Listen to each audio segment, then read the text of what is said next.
kọ́kọ́rọ́ aláàtẹ. Ara sà. Madam, ẹ kú ọ̀rọ̀ ọmọ. Kí ló ṣẹlẹ̀ sà? Ẹ sì sà, mo fẹ́ kẹ́ gbà mí ni lórí ọ̀rọ̀ Títí. Ìgbà tó wà lọ́mọ ọdún 2 ni mo ti lọ mú ní Kaduna lọ́dọ̀ ìyá ẹ̀ nígbà tí bàbá ẹ̀ ṣaláìsí. Bàbá yẹn ni ẹ̀gbọ́n tèmi.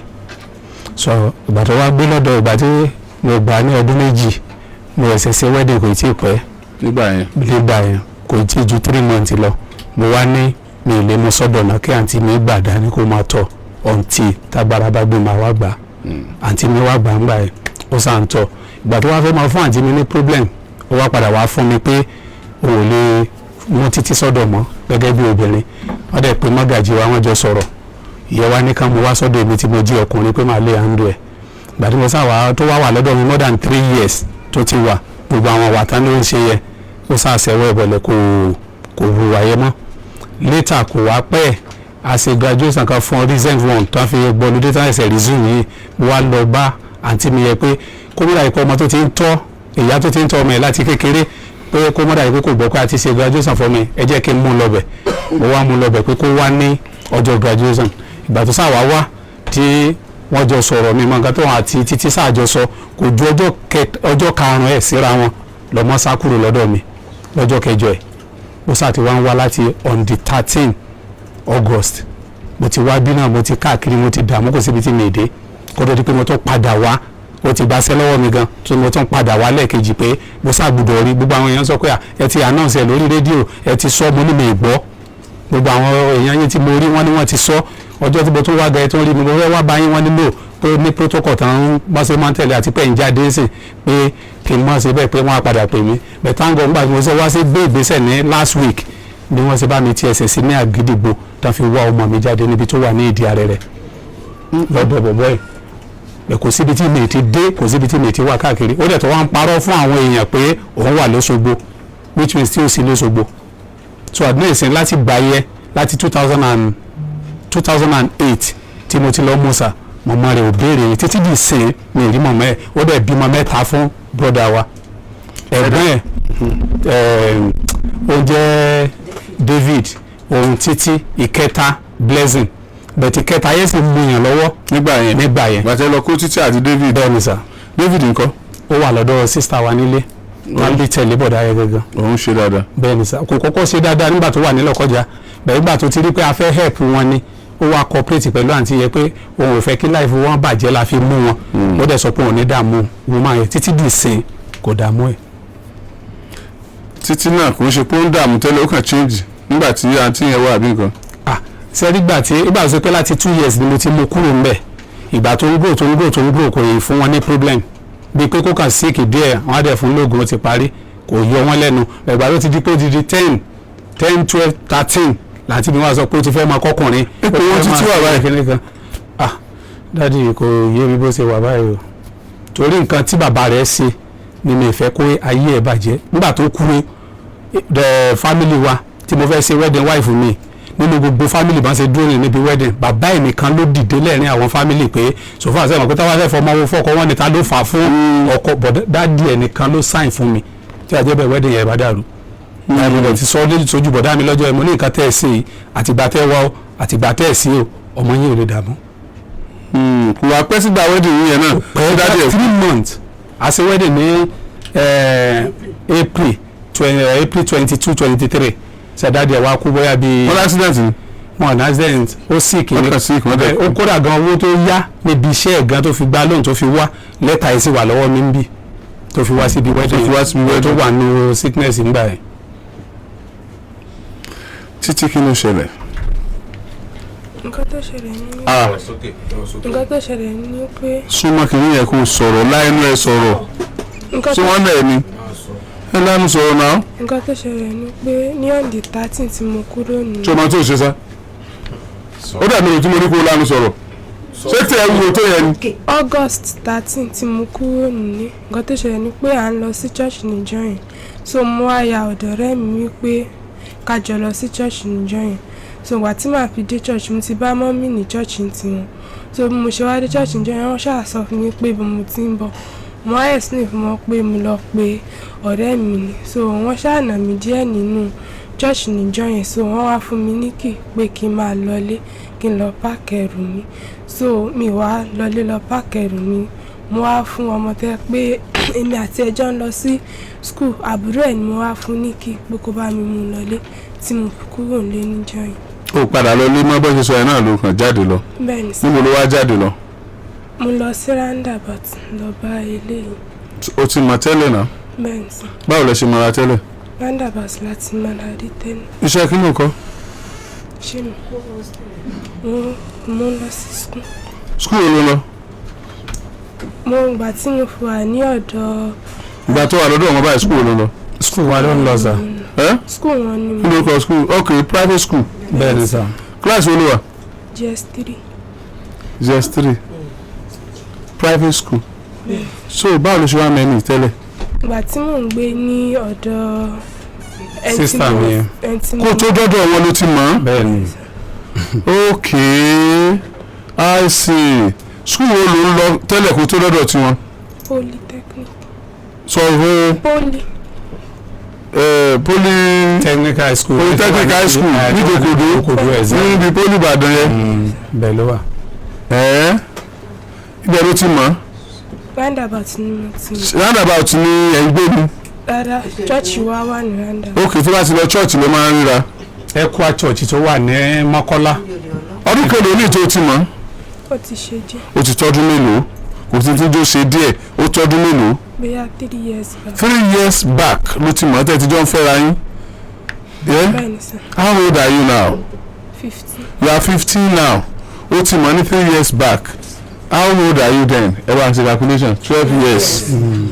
ọmọ ọdún méjìlá ìlú tí mẹ́ni tó ti ń fẹ́ ọmọ ọdún méjìlá. so láìka ayé ẹ rárá sá. ṣé ayé gidi wù ẹ́ sá. ká ló ń lọ public school gbà yẹn wà tó tún dọ́dọ̀ tiwọn wọ́n tún fi ẹ sí private school. ó tún lọ bá now máa gbọ́ mi o jẹ́ ń béèrè àwọn nǹkan kan o ìwọ dákẹ́ bẹ́ẹ̀ yẹn o ẹ ká lé bọ́dà ẹ súnmọ́ microphone yẹn dáadáa. àkàlẹ́ sà. iṣẹ́ kí lẹ̀ ń ṣe. scrap aya ni mi ni mo rà. ẹ tó ẹni ọdún mélòó. mo ti tó 22 years báyìí. ẹ̀yin 22 rárá 15 ni. I'm 22 years.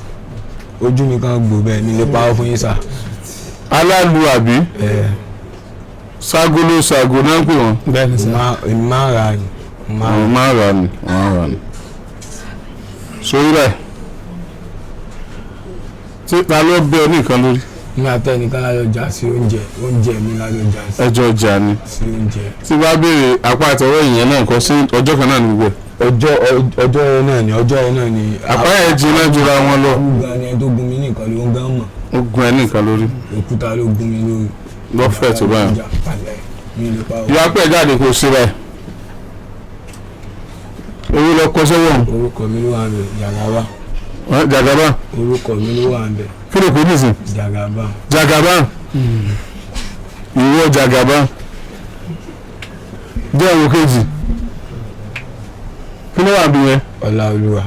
inú sáì tó ṣe. Ọláolúwa àti cross ló wà ń bẹ̀. cross tẹ ya nǹkan sí nídìí. mi ìyá nǹkan sí nídìí cross àtọ́láolúwa ló wà ń bẹ̀. bẹ́ẹ̀ ọ̀nà ẹ̀yin kọ́. mi ìyá nǹkan sí yìí. àfàpá ṣé gbọ́dọ̀ wọ́n gbọ́ ọlọ́run yẹn. òun tó rìn yẹn ní ìgbà fẹ́ dún ìyàtọ̀ bẹ́ẹ̀ náà díẹ̀. ẹ má bínú alájí abẹ́ bíríìjì Mọ́kọ́lá náà láti mú un gan. wọ́n bí ọrùn yẹn so apá so sápò jẹni tọrùn yẹn náà. ìkànnà ló máa jẹ ìkànnà. ìkànnà ló deep tó yẹn. lónà àti ẹjọ́ ń jà now iṣẹ́ ibo ló ń sùn. èmi ní mo gbálé fún ara mi ọjà bá ní mo gbálé sí. ọjà bá ó gbálé sí ọkàn máa ń sun abẹ́ bíríìjì lẹ́kọ̀ọ́. mi kì í sun abẹ́ bíríìjì tẹ́lẹ̀ ìgbà tí mi ti ní owó kankan lọ́wọ́ ni mo máa ń sun bẹ́ẹ̀ ìgbà tó wáyà tí mo gbálé mi. àwọn ẹbí rẹ ń kọ́. dáàdì mi wà Èkó ni dáàdì mi wà scrap aya yìí náà dáàdì mi rà ìrìn àwọn tó máa ń ra mọ́tò tó máa ń gé. mo ṣe wá ń sun abẹ́ bíríìjì nígbà tó o ti balẹ̀ wáì tó o tún lé mọ́ ti lé wábi iṣẹ́ rẹ̀ máa sọ náà ni. scrap aya dáàdì mi rà lẹ́kọ̀ọ́ tẹ́lẹ̀ mi ayé dáàdì mi lájọ ń ra ọjà ẹ ní Èkó tẹ́lẹ̀ ìgbà tó wáyà ìyàwó dáàdì mi ló wá ń gbé tó gbé kò sí mọ́ mi ní ọ̀rọ̀ dáàdì mi mẹ́mi tí kúrò dáàdì mi ibòmí ni mẹ́mi ń gbé ìyàwó dáàdì mi ló wá ń gbé Ògùn nítorí pé ó gbé dáàdì mi láìkì mi ó wá ń gbé Ògùn pé kí mi dáàdì mi ká fẹjọ́ mọ́ pé nǹkan tí kì í ṣẹlẹ̀ tẹ́lẹ̀ bí kí mi dáàdì mi ká nǹkan tí ò tó nǹkan ká fẹjọ́ mọ́ ní mi sọ̀rọ̀ stanley lé lórí wọ́n á pé nǹkan yóò kì í ṣẹlẹ̀ tẹ́lẹ̀ tí mo ti wá dìde ní mo fi wá sí Ìbàdàn ìgbà mi wá bá mọ́mí ẹ̀ kọ́ mẹ́mi wà tó síbi ilé tá à ń gbé náà ni mẹ́mi gbé. o kò wọn látàárọ̀ kò ti wà mí. wọn kò sí fóònù lọ́wọ́ tí wọ́n náà. o lo fóònù. fóònù mi náà ọwọ́ méjèèjì ọwọ́ rẹ̀ náà ló wà. ìyàwó kiri lọmọ yóò jẹ fún ọba. o nìkan náà ni mo fẹ́ mi ìyàwó mi. o lọ fẹ́ lọ́dọ̀ ta ló ti fẹ́. o nìkan náà ni mo ti fẹ́. mo ti fẹ́ lọ́dọ̀ ta ló ti fẹ́ òun. ìgbà tí mo rí ni mo tó ṣe mo dẹ̀ bá a sọ̀rọ̀ torí ẹ̀. o sì kó wálé rẹ̀. mo bá a sọ̀rọ̀. oyún oṣù mélòó ló wà lára rẹ̀. yóò ti tó yára bí oṣù kan àtààbọ̀. oṣù kan àtààbọ̀ ọmọ 15 years o ti dá ọlọ́run má jẹ́ ọ̀daràn o.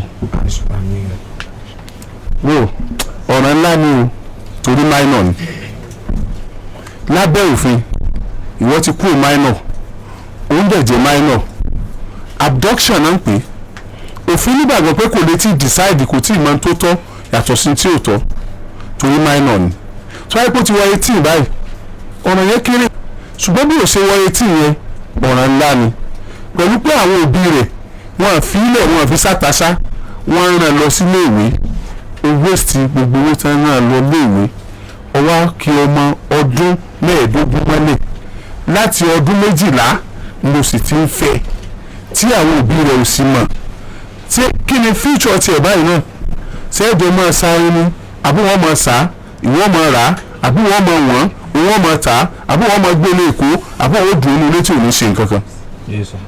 nǹkan tó pé mi fẹ́ mọ àwọn òbí ẹ̀ mo ti sọ pé kí n mọ àwọn òbí ẹ̀. ó fẹ́ mọ àwọn òbí ọmọ 15 years are you alright. kò sọ pé 15 years lòun fún mi. kò sọ báyẹn fún mi sá.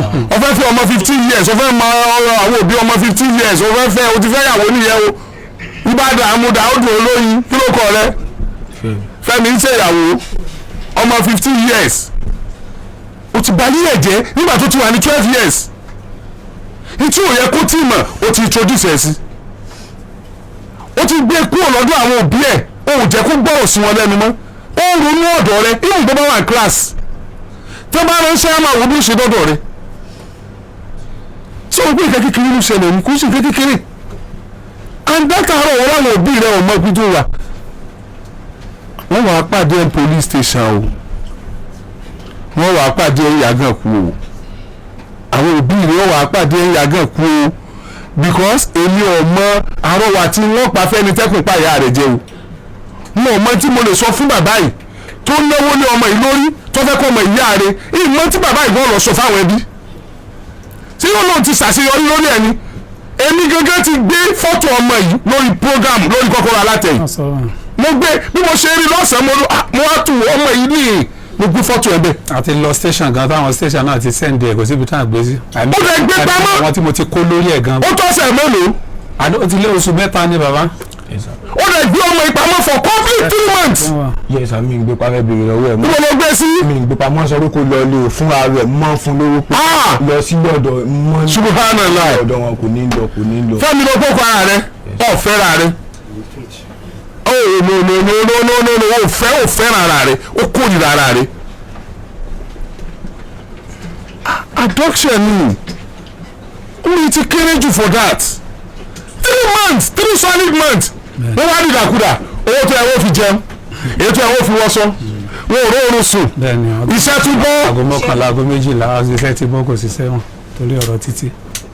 pẹ̀sẹ̀ pòyì ọlọ́pàá ní pòyì àgídìgbò bá a ṣe ń rí gan ṣé ànáwó ká tó rí ni. ẹ náà o. àmọ́ ìjẹ́pọ̀ wá ìsìlẹ̀ ni ṣé bá a ṣe adẹ́tàkùté káàkiri làwọn tiẹ̀ sọ pé Oríyọmí ti tọwọ́ bọ̀rọ̀ Oríyọmí ti wá ọ nígbà táwọn tó ó ti gbàgbé ni sáà fọwọ́ lẹ́nu àsùn ni tó yẹ pé o fẹ́ wá nítorí ọmọlúwàbí ní tàlàáfíà ààrẹ ni tí ó rí fọ́tò ọmọ yìí lórí prógámù tá à ń ṣe yìí tàbí tí ó gbọ́ orúkọ ẹ̀ Kọ́kọ́rọ́ Alátẹ̀yìn ṣètò omi ò gbọ́ you don't have no excuse for that. You have done a lot of damages in her life you might not know. might not know.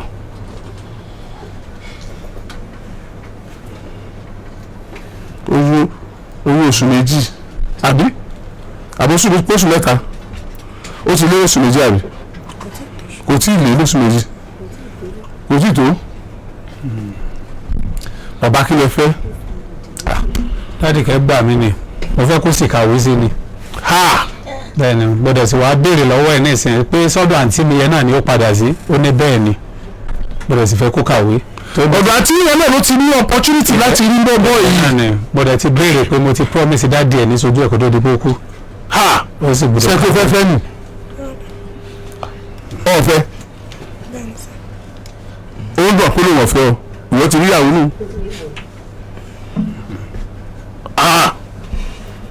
ó mà ṣe o ṣé bí ká jẹ́ kó máa tó ṣe. bẹ́ẹ̀ ni sá mo ti dààmú jìnnà. n tó ṣe ni pé mo try láti bẹ̀ mí o. mo ti dààmú jìnnà. if you have any ẹ̀bẹ̀ láti bẹ̀ ẹ̀ tó bẹ̀rẹ̀ o bẹ́ẹ̀ ṣe sọ pé àwọn fẹ́ kó ọmọ tó ṣe o mo bá ti ń bọ̀tà náà sí yóò pe àwọn ọlọ́pàá wọ́n wàá gbọ́ ọ òkèèrè sì ti bẹ̀ dé lérò téèyàn bá dé abduction sì sọ̀nà kékeré is criminal under the law it's not a civil offence it's a criminal offence yes criminal offence so wá ní ìtútù aburú jù náà rẹ ilé jáde ilé díjẹ adájọ́ kó o déwájú mi báyìí kí n fojú rẹ wọ ìwà adájọ́ náà tó déwájú ẹ̀ bó ṣe rí tí ó wà lóun síjú àánú wò pé ó ṣe mistake ní àbò ṣéèsì. ẹ fẹ́ sọ̀rọ̀. láti ẹjọ́ tó yọ lọ níwájú àti mi nípa òfin bóyá yìí kò sọ nǹkan báyìí bọ̀bọ̀ kan ojú àánú bọ̀bọ̀ yẹn ló ń fẹ́ tẹ́lẹ̀ mọ́. sọ̀rọ̀ sí microphone yẹn. bọ̀bọ̀ kan ojú àánú bọ̀bọ̀ yẹn ló ń fẹ́ tẹ́lẹ̀ mọ́. ojú àánú ló ń fẹ́ tẹ́lẹ̀ mọ́kọ́lá. wàá rí ní mọ́kọ́lá. ṣé ojú ọwọ́ ẹ̀kan ti fọ́ ni. ojú ẹ̀rọ kan ó ti fọ́ ìtumọ̀ ni pé ojú àánú ti fọ́. bẹ́ẹ̀ ni bọ̀bọ̀ yẹn ló ń fẹ́ tẹ́lẹ̀ ó ti yẹ mo wá rí ní kánàbà tí mo ti wá rí mo wá bá a sọ̀rọ̀ tí mo yẹ bá a sọ̀rọ̀ nìyẹn kò sọ fún mi pé 21 years ló pe orúkọ ara òun fún mi kò sọ pé 21 years ló pe orúkọ rẹ̀ ló pe oúnjẹ fún mi kò sọ báyẹn fún mi. tí màá bọ́ ló bá ní ọ̀tọ̀ 21 years pẹ̀lú ojú ẹ̀ bó ṣe rí ló fẹ́ kó bá mi. ló fẹ́ kó bẹ́ẹ̀ fún ara rẹ̀. èmi gẹ́gẹ́ fún ara mi mo máa ń sọ pé jẹ́ ká jọ lọ lọ́dọ̀ yìí kò ní dá mi lónìí yóò sọ pé wọ́n ń fìyà jẹun pé dádì wọn àti mọ́mí wọn ti kú ni pé. sọ̀rọ̀ rẹ̀ òdìjà láàrin ìwà àti ojú àánú gbọ́ gbà lọ́wọ́ ojú àánú báyìí. ọ̀rọ̀ yẹn náà dìjà ṣùgbọ́n mo bẹ̀ ojú àánú mi pé kó jọ ti wọ lọ mo bẹ̀ ni olùfẹ́ ẹ̀bì mi lọ́wọ́ rẹ̀ mi ló pa ọmọ olùfẹ́ gbàlẹ́ ẹ̀bì mi. ẹjọ́ sọ alájí èyí tó tún dà bẹ́ẹ̀ ìyá èyí náà Títílayọ̀ ní ìyá rẹ̀ Làbákẹ́ ìyá rẹ̀ wọn lórúkọ ìyá ẹ bẹ́ẹ̀ ni sà. ok Kaduna dẹ̀ ni ó sì wà ní sìn. because a ti ní ìdíyà rẹ̀ báyìí gan. bẹ́ẹ̀ ni sà mi ò mọ bí tí mo lè wá sí ibi tí ń ṣiṣẹ́ tẹ́lẹ̀ tí ọkọ rẹ̀ ti ń ṣiṣẹ́ mi lélẹ̀ àwọn ìwé tí mo rí kó. ìgbà lọ́kọ̀ ẹ̀ tí ń ṣiṣẹ́ kókó ẹ̀ tó kú chọ́ọ̀chì tó kú sí kí ló kọ́ ọdún iṣẹ́. chọ́ọ̀chì kìíní ni Catholic Church. the People's Word St. Michael Catholic Church. bẹ́ẹ̀ ni sà. Ibrahim Taiwo ní Kaduna bẹ́ẹ̀ mi ò lè dábẹ̀ dé torí pé mi ì gbé Kaduna ńgbà tí mo lọ mú wọn. tẹ̀tà àwọn tó bá ń bọ̀ àbí tí wọ́n bá ń wò báyìí sẹ́yìn wọ́n á mọ chọ́ọ̀chì yẹn tí chọ́ọ̀chì yẹn bá débẹ̀ wọ́n lè gẹ́ẹ̀tì nọ́mbà fọ́tò màmá ẹ̀.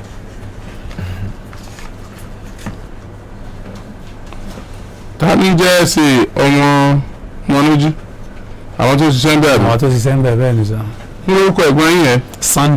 Sunday kan ní Fágbèmí. Sunday Fágbèmí. bẹ́ẹ̀ ni sà.